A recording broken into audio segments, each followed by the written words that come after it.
Welcome to the Pipeline, the Western Standard's weekly current affairs broadcast and podcast. I am Western Standard publisher Derek Fildebrandt. Joining me today is Western Standard news editor Dave Naylor. Dave, how you doing?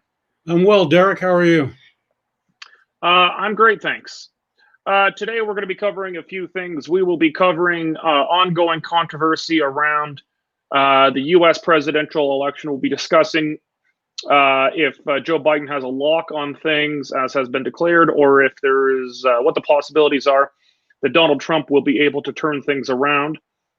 We'll also be talking about the fate of the Keystone XL pipeline if, in fact, Joe Biden does manage to secure the presidency in the end, and what that could mean for Alberta and the rest of Western Canada. And we're going to be discussing Jason Kenney's challenge to public sector unions with a 4% pay cut, what that means, what the politics will be, and how that will impact the budget in Canada. But before I do that, I want to turn to I just take note that today, November 11th, is Remembrance Day. A very important day for many people across Canada, not just Westerners, people in many countries. Today we had an editorial board publication on the 6 fallen Canadian soldiers who have lost their lives in the line of duty in Canada for Canada in 2020, written by our defense columnist Alex McCall. Just a very nice tribute to those fallen. So just to take note. Lost in the line of duty this year was Corporal James Choi. I hope I pronounced that correctly. Captain Jennifer Casey, and the crew of Stalker 22. That is Abigail McBurra, Sub-Lieutenant Abigail McBurra, Sub-Lieutenant Matthew Pike, Master Corporal Matthew Cousins, Captain Maxime Miron Morin, Captain Kevin Hagan, and Captain Brendan Ian McDonald. All of them 6 Canadian men and women who have fallen in the line of duty in the Canadian forces in 2020. Quite a large number, considering we are in what is more or less peacetime. No major military combat engagements overseas. It's quite a few, I think, to be lost in a peace year, isn't it, Dave?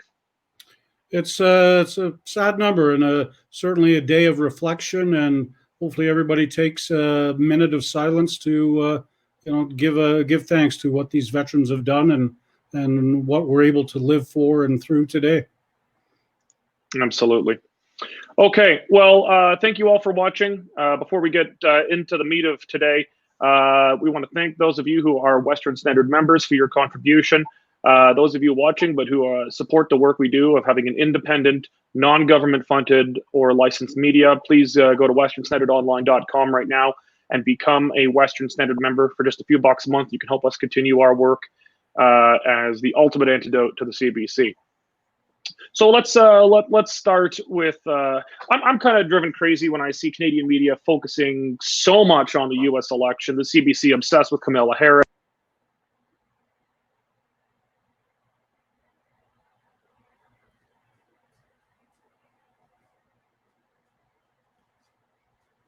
Lost you, Derek. Oh, have you lost me, Dave? Oh, now you're back. Okay. The obsession of the Canadian media, particularly the Canadian Broadcasting Corporation, it's funded to the tune of around $1.3 billion a year because Liberals are afraid that there won't be any coverage of Canadian news without it. Yet it spends half of its time covering American news that is covered on, obviously, the American networks and still quite heavily on the private or semi-private Canadian networks. But nonetheless, it's interesting. We're going to cover it here. So Dave, we'll go to you for kind of a rundown. There's been a lot of controversy in many quarters, at least, and with many of our readers and viewers, the Western Standard, about the media calling the election for Joe Biden. He is leading in the Electoral College right now. That is not certified. It hasn't gone through the courts, and it hasn't yet been challenged in many respects. Let's go to you, Dave, about where things stand, why the media have broadly called things for Joe Biden, and how appropriate that is with everything else that's going on. Well, you'll have to remember, Derek, that most of the mainstream media in the United States absolutely hates Trump. So any sort of glimmer at the end of the tunnel, they are going to grab. Now, it certainly looks like Biden will emerge eventually the winner, but he's not now the winner, but eventually. He's got enough electoral college votes that should give him the presidency. But President Trump is claiming widespread voter fraud, and he's not conceding. There's court challenges going on all over the United States. An army of Trump lawyers is going and trying to get some election results overturned. They haven't had any success yet. Whether they will have success remains to be seen. And whether or not it ends up in the Supreme Court also remains to be seen. Certainly, Trump is not conceding. He went to Arlington National Cemetery today for Veterans Day ceremonies there. And while world leaders from Justin Trudeau to Boris Johnson to Angela Merkel have all contacted Biden to congratulate him and say how much they're looking forward to working with him, such a call has not come from Trump. He has not conceded, nor does it look like he's going to concede. As Biden says, though, he's taken a hit in terms of what this will do to his legacy. If he's eventually removed kicking and screaming from the Oval Office, how is that going to look in the history books? But looking good for Biden, but you cannot declare him the ultimate victor quite yet. Yeah. I mean, a lot of people are saying the media shouldn't be calling this until it's done. The fact is, the people don't like it when they call it when your side loses, and they do like it when your side wins. We do, if there was no calling of things, there'd be no point to even watching election results. We would just wait for election officials to certify things at the end. So I don't think there's anything wrong with the media making a judgment call. I think where the mainstream media goes wrong is in saying that this is a done deal. I'm not sure I would call him president-elect yet. I'm not sure that's language I would use. I would say he is the leading candidate for president right now, based on the numbers that are there, based on the status quo, pre-court challenges, and any changes that could take place around mail-in ballots and potential fraud. He is on track right now to become president. So I think it'd be fine to call him the presumptive president. That might be a more appropriate term than president-elect until these court challenges are done. Remember that Al Gore was the president-elect or presumptive president for 32 days plus before he lost in court and Florida flipped to George W. Bush. So this is going to go on for some time. A lot of people are saying there's mass fraud.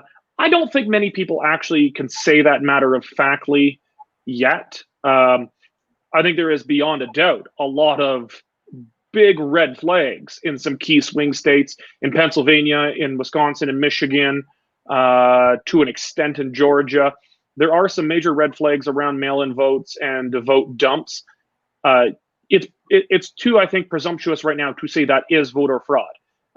There could be perfectly good explanations for that, but that's going to have to be proven in court, as it should be, for people to have any kind of confidence in the final result when it comes. But that's going to require quite a few court battles to be successful. That's going to require at least Pennsylvania. It's going to require Georgia. And I think Trump has held North Carolina, if I'm not mistaken.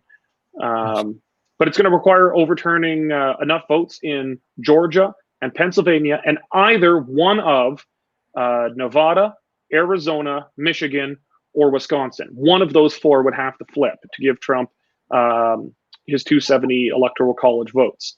If he does that, then he remains president. But that is a steep hill to climb. The initial results in elections don't often change very much in recounts. But this is an extraordinary case. You have massive records for mail-in ballots. And in some states, they took the bizarre step of sending everyone a mail-in vote and allowing them to vote in person. You're just supposed to honor the system and not vote in person if you voted in the mail. That seems quite bizarre to me. In Canada, we've got our own problems, but we seem to have in provincial elections we've had recently.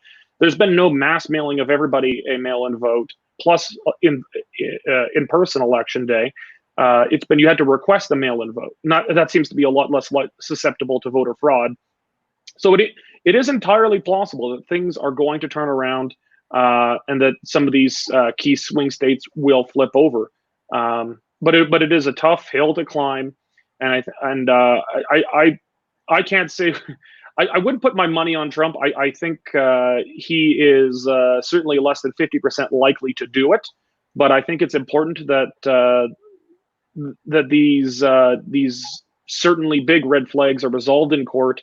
Otherwise, there's no hope whatsoever of the United States, American people rallying around Joe Biden. No, I think the Biden camp would call that kind of thinking, Derek, a bit delusional.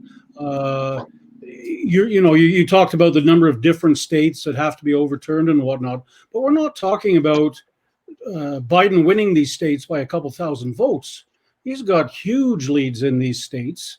And, are they going to find 40, 50,000 ballots that were not counted or illegally counted? You're right about most ballots are counted pretty closely, and you may get a couple of votes one way or the other being changed in a recount, but certainly not the massive swing that the Trump campaign is hoping for. So, you know what? The BC election results that was held at the end of October weren't finally announced until this week. So it does take a while, and the Biden people are going to have to be patient a little bit longer, and we'll see where the court system goes. Yeah, indeed. It's a bit rich right now for Democrats to be demanding that Trump concede now. I think it is certainly not a legal requirement, but it is a, I think, important political convention that the man or woman who loses the election does concede. Remember that Hillary Clinton did not concede on election night 2016. She gave a very grudging kind of hissy fit of a concession the next day, but then it was absolutely clear. No recounts, no court challenges had any possible math of reversing her defeat to Trump in 2016.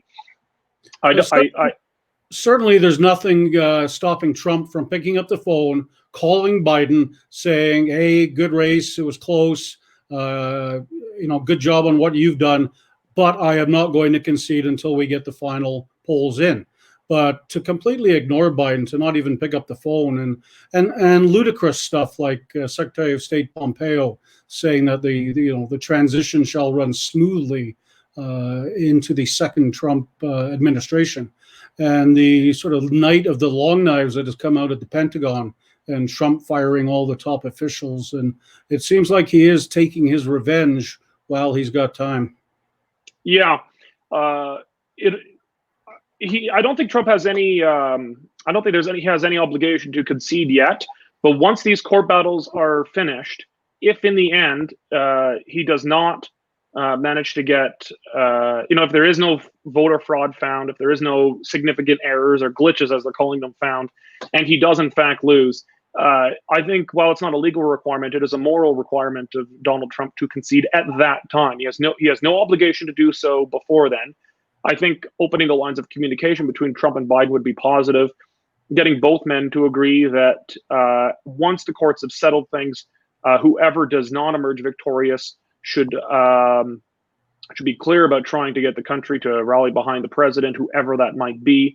I don't think that's going to happen regardless, but I think that's what would be best for the American people and the United States. But Trump, will he concede if, in fact, he loses in court? It is not a given that he's going to win. It's not a given that he's going to lose. But if, in fact, he loses in the end, will he concede, and will he leave the White House of his own accord? Trying to predict what Trump does is a mug's game, Derek. There's Yeah, yeah. We should all know by now to Wait, stop even trying. yeah. We shouldn't even be trying at this point, but we're going to do it anyway because it's fun. But this will be the big determiner about if in fact he loses. Um, you know, if he still refuses to leave the White House and has to be removed forcefully, then his worst critics will have been proven correct. But if after losing in court, if in fact he loses, he says, "Fine, okay, we've done our due diligence and we've done our best. We might not agree with the courts, but they've spoken, and that's the rule of law," and he goes, then I think a lot of these Trump's critics that have said this man is an aspiring dictator, they'll have been proven wrong. It won't be much comfort to Trump if he loses and leaves the White House, but it is very difficult to foresee this man. Well, it's very difficult to predict what he's going to do, but I'm not in the camp that believe he's an aspiring dictator. That he won't leave the White House under any circumstance. To lose an election, at least according to the courts, and to refuse to leave the White House would trigger a civil war, and that's just not in the cards. It's not going to happen. But I can tell you this: if Trump wins in court and he stays, it'll be interesting to see all the Democrats if they will continue their language about the need to rally around the new president and come together. And I have a strong suspicion that the peace that has reigned since the election will be ended, and we'll see riots in the streets very, very quickly to an unprecedented level in American history. I don't think there'll be any parallel to the violence we would see if Trump emerges victorious in the end. I think the United States is on the precipice, Derek, and hopefully they can figure it out. Indeed. Well, let's bring it a little closer to home, but still related to this. If Joe Biden does manage to emerge victorious in the Electoral College after the court challenges have been completed, if he does, there is now a very big question mark over the future of the Keystone XL pipeline. While he was vice president to President Obama stretched out and delayed the approval process for Keystone before eventually using an executive order to kill it himself. Trump reversed that and issued an executive order to approve the construction of Keystone XL. And construction is now underway with a very healthy dose of Alberta taxpayer dollars. I was pretty suspicious about, of course, we want to see Keystone XL built here at the Western Standard, but I'm a bit more suspicious about using government money for a private project. That's corporate welfare, and it normally ends badly if the government's Jason Kenney's reasoning for using taxpayers' money into this was that the private sector wasn't doing that. But a normal conservative would say if the private sector isn't doing something, it's normally for good reason, that the private sector sees risk in something and that it's not economically viable or the risk is too high. And now it looks like there's a significant possibility that Joe Biden will follow through on his promise to cancel the construction permit for Keystone. And that could leave a lot of egg on the face of Alberta taxpayers, and obviously the future of the oil and gas industry here. Dave, where does that commitment from Joe Biden to cancel Keystone XL stand right now with both himself and the Democratic Party? Do we expect him to follow through on it if he, in fact, does become the next president of the United States? Well, Biden was vice president and in the Oval Office when Barack Obama signed the order killing the pipeline. He made the promise Biden made the promise again to kill it during the campaign. Of course, he also said he wasn't going to ban fracking, which he has said many times he wants to do, along with Vice President-elect Kamala Harris. If he remembers he made the promise, he'll follow through and cancel it, I think. The only hope is for the lobbying of Justin Trudeau on a person-to-person basis with Biden. Jason Kenney has said Alberta's going to lobby as much as they can, and they have a trade envoy in Washington. But let's be honest, Joe Biden doesn't know Kenney from a hole in the ground. It's got to come from the Prime Minister's office. So I guess the question is privately how badly the Prime Minister wants this. How badly, Trudeau hasn't done much in terms of pipelines. But he says this government or his government is one of their top priorities is to build the pipeline. So I think the only way that it's going to get done is if Trudeau can whisper in Biden's ear and say, look, these are the jobs that it's going to create in the States. This is how it's going to give you petroleum sustainability. This is how it's going to help with the environment. And if Trudeau can put forward good arguments in all those sectors, then maybe it's got a chance. But if you're a betting man, I don't think the odds are for it at the moment. Yeah. I think there's some hand-wringing in the Premier's office right now. This would be the single largest corporate welfare boondoggle in Alberta history. It would completely blow out of the water things like Novotel and those big scandals that plagued the Getty government when the government was involved in direct funding of private investment ventures then, and led to Ralph Klein canceling and selling them all off, getting the government out of the business of business. The government funding that has gone in from Alberta taxpayers into the Keystone XL is quite substantial and would be larger than any of those. And it would be an absolute political disaster that would compound just how bad it is to have the pipeline itself canceled. It would then have the blowback of all the taxpayers' money that's been sunk into this as well. It would be an absolute economic, fiscal, and political disaster in Alberta. And it is quite concerning, as you said, that this might all be now in the hands of Justin Trudeau.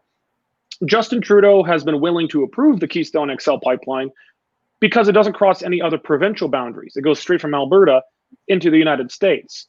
So he doesn't have to worry about upsetting British Columbian or Quebec or Ontario voters in that case. He has to only deal with Albertans because it's not crossing any of our boundaries. So he has agreed to that one. And he does support it publicly and on paper.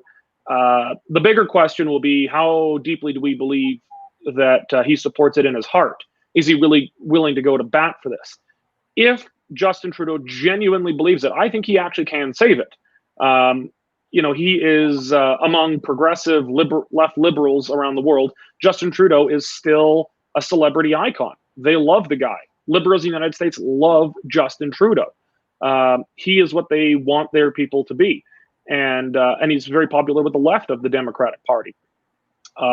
So upsetting Justin Trudeau would be a big no for Joe Biden.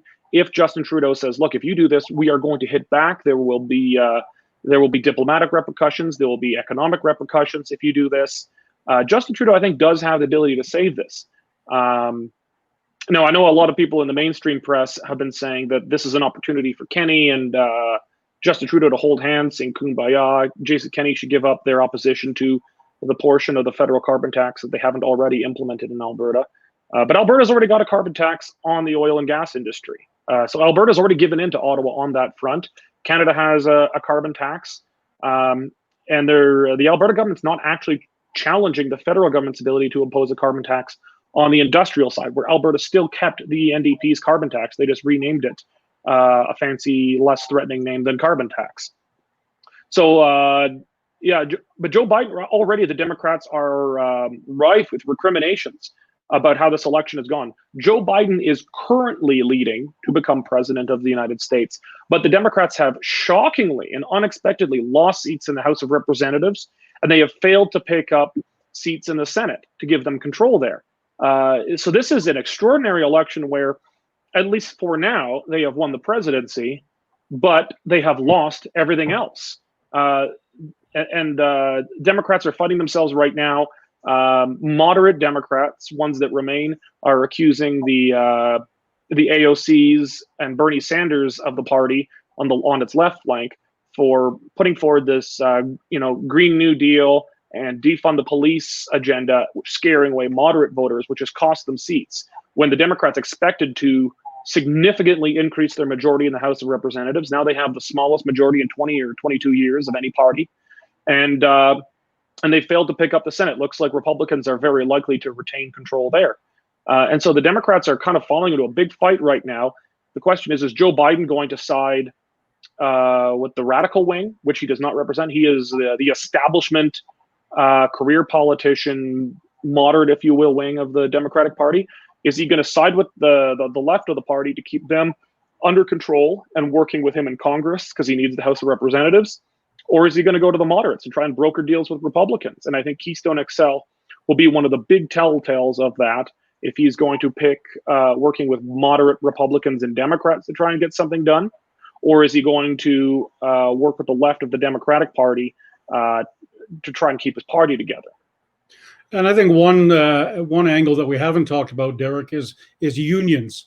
The Democratic Party has always been the party of unions traditionally, and how many union jobs will be lost, from Montana to Nebraska to build this thing if Biden cancels it?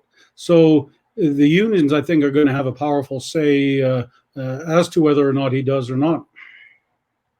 Very true. Although most of the workers who are going to be building the Keystone XL pipeline on the American side are in red states. The Democrats are not likely to win anyway. We're talking about Montana and Dakotas, and Utah and Idaho, that area that is solidly red and had no chance of going blue. No matter what you said, Dave, Montana never goes blue.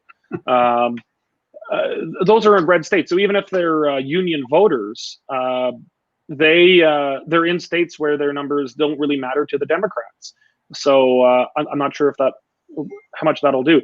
But I guess this gives us a great time to transition to another discussion about unions, even closer to home here.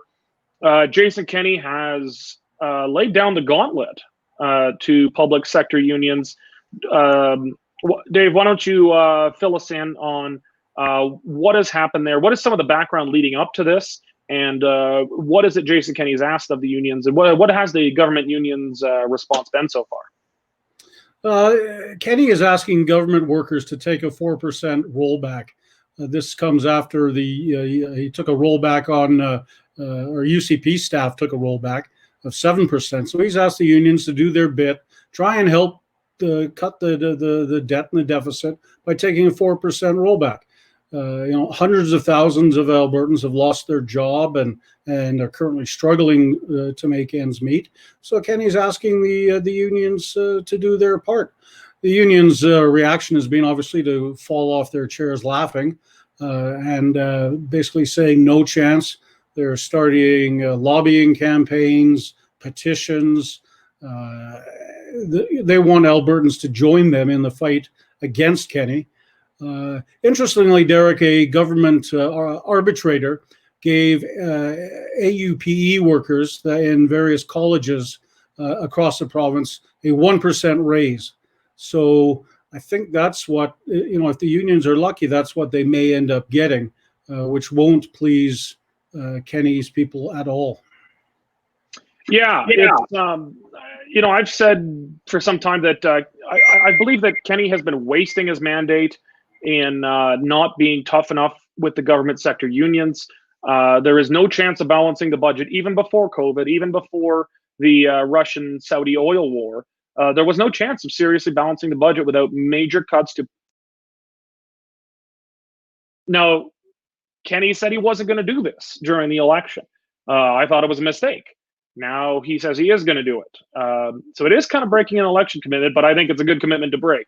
If we're going to take as a given that these guys are going to break their commitments, we hope they break them in the wrong direction rather than we break them in the right direction rather than the wrong direction.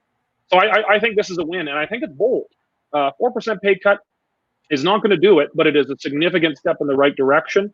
The UCP has already cut MLA pay for the premier and for all MLAs by 5%. The premier, I think, took a bit more than that. So they had to lead by example. And I thought it was a bad move at the time because they weren't doing it at the exact same time as asking the rest of the public service, rest of the government employees to do it. If you're going to cut MLA pay, you're going to cut the premier's pay. The main point, it's not actually going to save much money. It's at the end of the day, it's actually, it's kind of it's a drop in a bucket in the larger sense of what government spends every year. But the point to do it is to give the politicians the moral authority to get the pay of the rest of the public service, the bureaucracy, and all the other employees under control. And they should have done it at the same time. It would have given them that moral gas in the tank to take them on and say, look, we're doing it. We're taking a hit. We all have to do this. We're all in it together. They can still say that, but politically, they should have really done it at the same time. They would have, I think, had much greater success with the public. I think the public is still probably on side with them. The public sector has had massive pay increases beginning at the end of the Klein era really ramping up over Stelmach, but continuing through Redford and Prentice.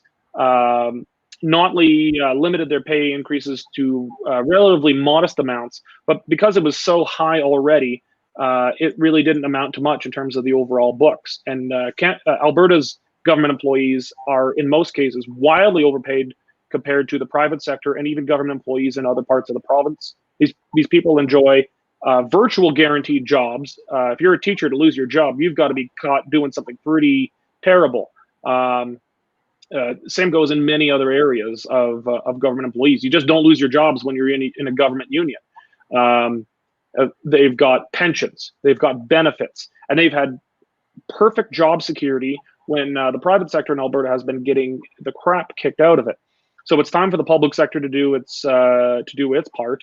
And I think we have to give credit where credit's due. They're actually, to Jason Kenney and Finance Minister Taves, they're actually showing some backbone here. We wanted to have Corey Morgan on today, but we had technical difficulties getting him to getting an internet connection from wherever it is he lives out in the middle of nowhere. And but Corey wrote a piece on this about this is the do or die time for Jason Kenney. Reference to that got actually picked up in the Globe and Mail and some other mainstream outlets. It looks like they're serious. Now, the question is 4% what the government's really demanding of the public sector unions? Or is this kind of just the opening position and they're hoping to whittle them down to 1% cut or a freeze or a modest increase? Dave, in your view, do you think this is what they're demanding, or do you think this is just an opening move? Well, as in all negotiations, Derek, I'm sure it's just an opening move. They would love to get 4%. I'm sure they'd settle for anything but a raise. But I think the people of Alberta, they're fed up. They're fed up with the economy. They're fed up with coronavirus. They're just, they're fed up with getting kicked in the groin the last couple of years. So I'm not sure the people of Alberta want more union shenanigans. I don't think the union will get public support.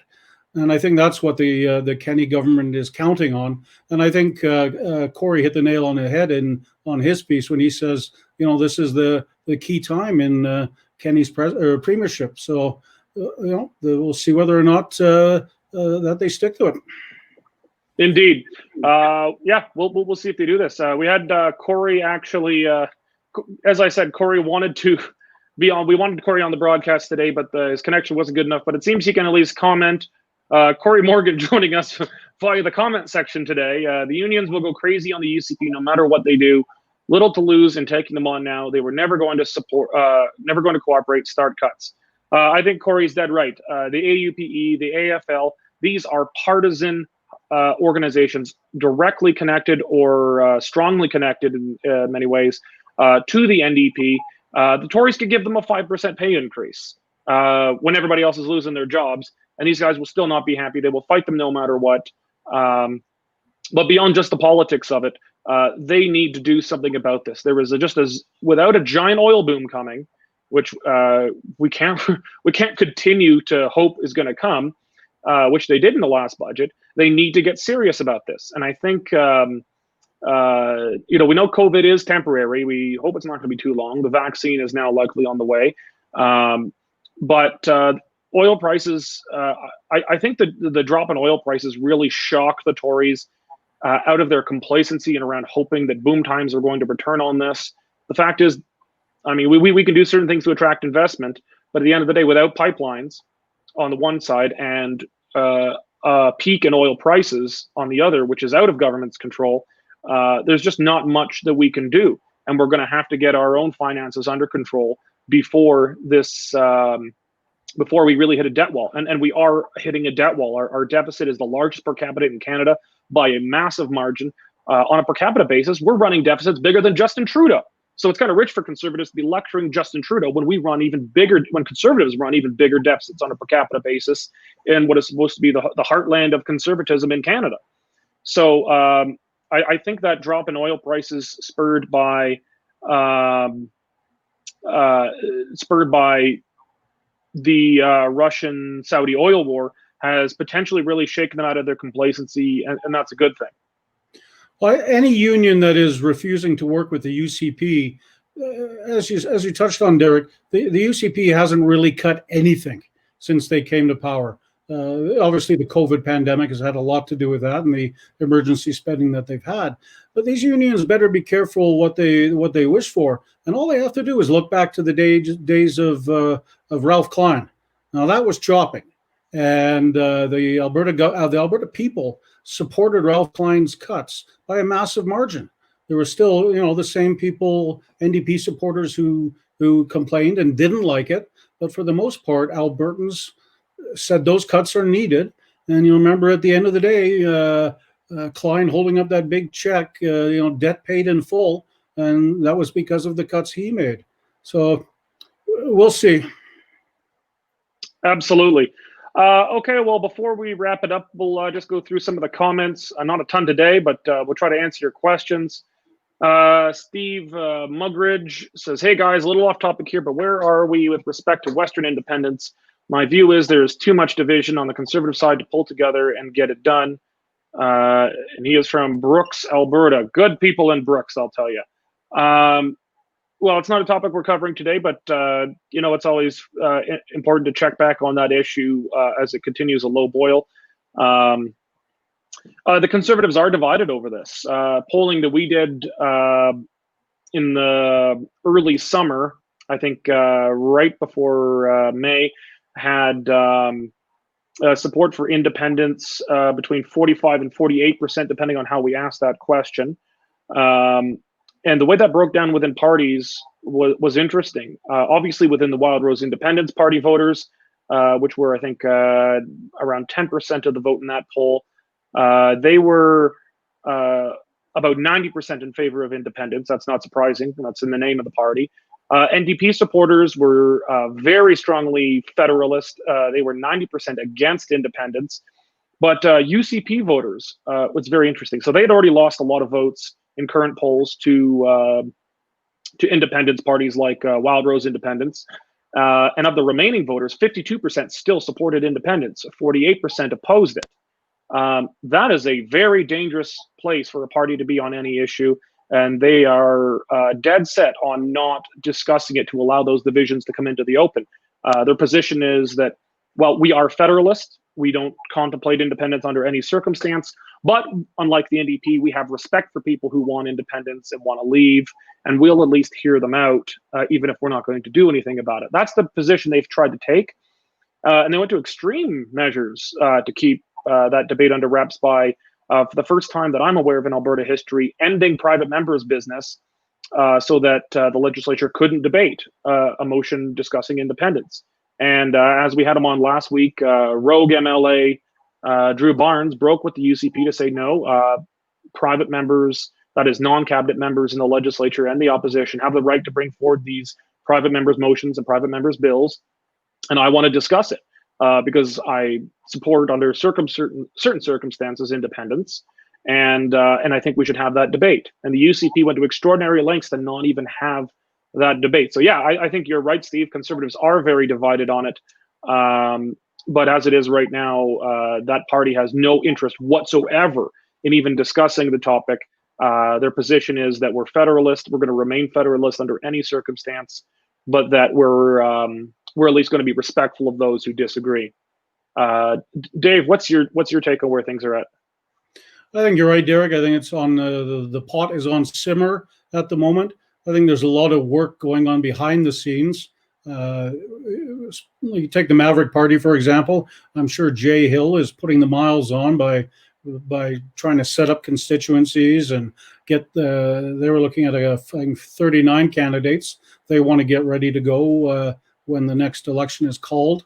Hopefully they're going to, Jay says hopefully they want to expand on that the longer Trudeau holds off. I think provincially, I think they're just trying to stay below the radar. I think what they need is another huge issue that they'll come up and express their opposition. Maybe it is the cancellation of the Keystone Pipeline and whatnot. So yeah, they're just everybody's laying low and checking out the territory at the moment. We'll go to Ron Highraff, regular viewer. There can't be any negotiations with unions. A 4% rollback is a must.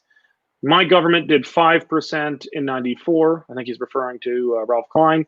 And you can't balance the budget without doing a 4% rollback. So I think taking a very similar position that that we have said here, and Cory Morgan has said, there just is no balancing the budget without a rollback of the government union's pay.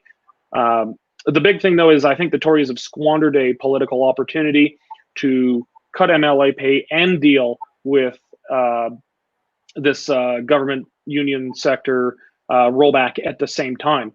That's probably because they had no intention of doing it when they cut MLA pay. That was an election promise that people liked, to get MLA pay brought to a more reasonable level, and so they did that as a standalone. They knew it would give them some moral authority later on, but I don't think they had any intention of a rollback at that time. I think it was the collapse in oil prices and the continued refusal of the Alberta economy to do what they want and turn around.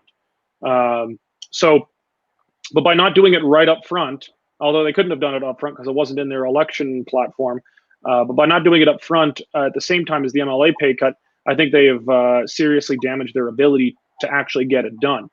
So we're going to see is this just an opening position for them to try and get some concessions from the unions who are being wildly unreasonable right now, promising or threatening things like general strike, or is this something that they're intent on getting? Okay, well, thank you all very much for watching. Remember, if you are a Western Standard member, we thank you very much for your support. If you're not yet a Western Standard member, please go to westernstandardonline.com right now. Become a member, support what we're doing if you want there to continue to be an independent, free press in the West that doesn't accept $1 of government funding or comply with government media licensing. We would greatly appreciate your support. Again, we ask that even though people aren't going in large numbers to Remembrance Day ceremonies today, take a few moments to remember our fallen, in particular this year, the 6 men and women who gave their lives in the line of duty in the Canadian Armed Forces in 2020 and lost their lives. Please take a few moments to remember them if you can. Thank you very much for joining us, Dave. Always a pleasure. Try to stay warm. And thank you all very much for your time. God bless.